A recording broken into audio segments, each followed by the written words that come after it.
It's known as Surf City, a 13-mile stretch of coastline that's come to define the California dream. Now, though, the soft, sandy beaches have been disfigured by large black puddles of oil after a ruptured offshore pipeline sent thousands of gallons of crude spewing into the sea.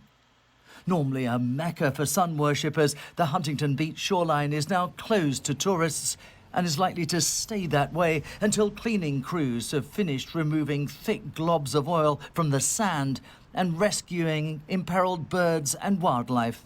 At this time, we have recovered 8 live birds that appear to be oiled, including 3 western grebes, an American coot, and as you know, 1 brown pelican that succumbed to chronic injuries. Questions are being asked about why it took the Texas-based company Amplify Energy, which owns the pipeline, 12 hours to report the spillage following complaints from local residents of a foul smell in the area. Amplify says the pipeline could have been severed by the anchor of a passing ship. Logjams resulting from the COVID pandemic have led to an unusually high number of container vessels stationed offshore as they wait to berth at local ports. California's governor has declared a state of emergency in the area, and after meeting local emergency workers, he reiterated a call for an end to offshore drilling.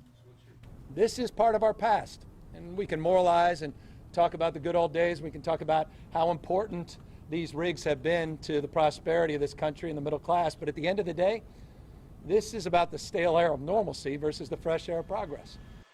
Officials are now using containment booms, floating barriers that help contain the spread of oil in a bid to prevent more of it from washing up on the beach.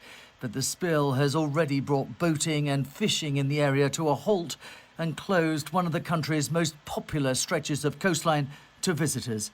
David Willis, BBC News, Southern California.